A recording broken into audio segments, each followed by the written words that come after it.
એના પછી નેક્સ્ટ આવે છે પોળો મહોત્સવ, પોળો ઉત્સવ, જેનું આયોજન ક્યાં થાય છે? સાબરકાંઠા.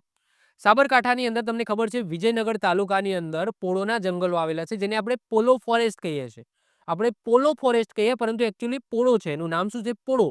પોળોના જંગલો, પોલો ફોરેસ્ટ આપણે કહી દઈએ છીએ. ઓકે. તો એ જે પોલો ફોરેસ્ટ છે અથવા તો પોળોના જંગલો છે, તો ત્યાં તમને જો બહુ પ્રાચીન મંદિરો આવેલા છે. ત્યાં કોઈ જતું નહોતું. પરંતુ આ એક કહેવાય છે કે ઉત્સવનું આયોજન ત્યાં કરવામાં આવ્યું, જેથી ત્યાંના લોકો અહીંથી બીજા ટુરિઝમ સ્પેશિયલી આ જે પોળો ઉત્સવ છે એ માણવા જાય અને આપણી જે સંસ્કૃતિ છે ત્યાં વિકસિત થાય. ક્યાંક ને ક્યાંક તેના જે આપણા પ્રાચીન ઐતિહાસિક મંદિરો છે એનું પણ ભ્રમણ તમે કરી શકો. ઓકે. તો રાજ્ય સરકાર દ્વારા તારીખ 17 ફેબ્રુઆરી 2015 તાત્કાલિક મુખ્યમંત્રી આનંદીબેન પટેલે પોળો ઉત્સવની ઉજવણીની શરૂઆત કરી હતી. સાબરકાંઠાના પોળોના જંગલમાં ગુર્જર પ્રતિહારના શાસનમાં બંધાયેલા ભવ્ય મંદિર સમૂહ આજે પણ એના અવશેષો તમે જોઈ શકો છો. જ્યાં શરણેશ્વરના શિવ શક્તિ મંદિર, પછી લાખાડેરા જૈન મંદિરોનું આજે પણ પૂજન થાય છે. પોળો ઉત્સવ એટલે પારંપરિક નૃત્ય, ભાતીગળ સંસ્કૃતિ અને ગુજરાતની લોક પરંપરાનો અનુભવ.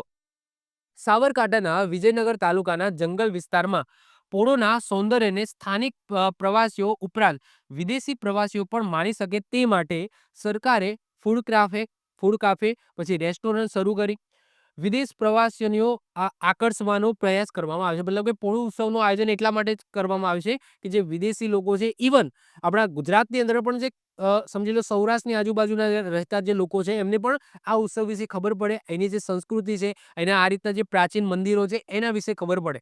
ક્લિયર? તો આ પોળો ઉત્સવનું આયોજન ક્યાં કરવામાં આવે છે? સાહેબ સાબરકાંઠાની અંદર કરવામાં આવે છે, જ્યાં પોળોના જંગલો આવેલા છે ત્યાં. ક્લિયર? જો આ બધું તમને એટલું બધું ડીપમાં નહીં પૂછાય, તમારે એક્ઝામ લક્ષી એટલું જ છે કે સાહેબ પોળો ઉત્સવનું આયોજન ક્યાં કરવામાં આવે? તમને એવું જ પૂછાશે. શું? સાબરકાંઠામાં. ત્યાં પોલો જંગલો આવેલા છે. પંચ મહોત્સવનું આયોજન ક્યાં કરવામાં આવે છે? એવું જ પૂછાશે. ક્યાં? ચાંપાનેરની અંદર. ક્યાં આવેલું છે? પંચમહાલ જિલ્લાની અંદર. એવું તમને વધારે પૂછાશે. બાકી બહુ ડીપમાં અંદર કંઈ છે નહીં. કારણ કે બધા ઉત્સવોની અંદર કરવાનું છે શું? સાંસ્કૃતિક કાર્યક્રમનું આયોજન કરવાનું છે, ફૂડ સ્ટોલ લગાવવાના છે, જે પ્રવાસીઓ છે એમને આકર્ષવાનું છે. બસ એટલું જ છે. બહુ ડીપમાં અંદર બધાને બહુ જવાની જરૂર નથી. ઓકે? આ જે મુખ્ય હેડલાઇન છે એ તમારા માટે ઇમ્પોર્ટન્ટ છે. ઓકે. આવી જ રીતના ઓછા સમયની અંદર મહત્વપૂર્ણ નોલેજ મેળવવા માટે અને મને સપોર્ટ કરવા માટે આજે જ આપણી યુટ્યુબ ચેનલ ટીચિંગ કિશન ક્લિપને સબસ્ક્રાઇબ કરો.